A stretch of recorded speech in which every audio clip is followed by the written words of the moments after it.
కాంగ్రెస్ ఎమ్మెల్యేల్లో పెరుగుతోన్న అసంతృప్తిని గుర్తించిన రేవంత్ రెడ్డి వారితో ప్రత్యేకంగా సమావేశం కావాలని నిర్ణయించుకున్నారు. పార్టీ ఎమ్మెల్యేలతో CM Revanth Reddy, incharge Deepa Das Munshi, PCC అధ్యక్షుడు మహేష్ కుమార్ గౌడ్ సమావేశం కానున్నారు. ఎమ్మెల్యేలను జిల్లాల వారీగా 4 గ్రూపులుగా విభజించనున్నారు. ఆ తర్వాత వారితో సమావేశం కానున్నారు.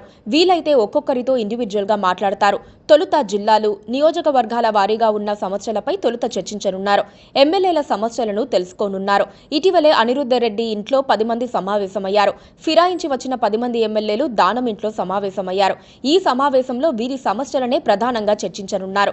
ఈ భేటీలో Telangana Congress incharge Deepa Das Munshi, PCC chief Mahesh Kumar Goud కూడా పాల్గొంటారు. ఎమ్మెల్యేలను 4 గ్రూపులుగా చేసి వారి సమస్యలపై చర్చిస్తారు. కాంగ్రెస్ కుటుంబ మీటింగ్ అని, అన్నీ మాట్లాడుకుంటాం, అన్నీ సెటిల్ చేసుకుంటామని టీపీసీసీ ప్రెసిడెంట్ మహేష్ కుమార్ గౌడ్ చెప్పుకొచ్చారు.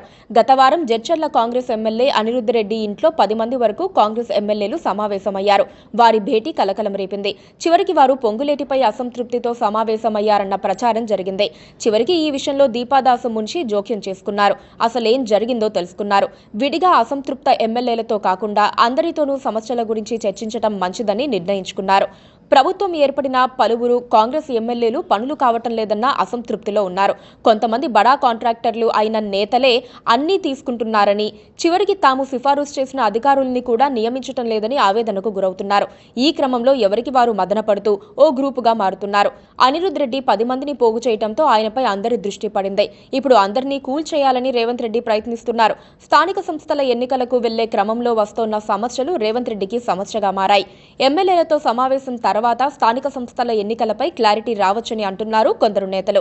అదే జరిగితే రాబోయే రోజుల్లో స్థానిక ఎన్నికలపై నగారా మోగటం ఖాయమని అంటున్నారు. ఎమ్మెల్యేలు యాక్టివ్గా లేకపోతే క్యాడర్ యాక్టివ్గా ఉండే అవకాశం ఉండదు. అందుకే ఎమ్మెల్యేలందరినీ ఎలాగైనా బుజ్జగించాలని అనుకుంటున్నారు. ఎవరికి కావలసిన పనులు వారికి చేసి పెట్టాలని నిర్ణయించారు. ఎక్కువ మందికి ప్రభుత్వ నిధులు అవసరం లేని వ్యక్తిగత పనులు ఉంటాయి. వాటిని తీర్చేసే అవకాశం ఉంది. ఇందుకోసం రేవంత్ ప్రత్యేకమైన జాగ్రత్తలు తీసుకునే అవకాశం ఉంది. అక్కడికక్కడ అధికారులను ఆదేశించే ఏర్పాట్లు కూడా చేసుకున్నారు. అయితే ఈ సమావేశం తర్వాత ఎమ్మెల్యేల స్పందనను బట్టి సీఎం రేవంత్ ప్రయత్నం ఎంత ఫలించిందో అర్థం చేసుకోవచ్చు. Please subscribe to KTV Telugu. KTV Telugu. KTV Telugu channel.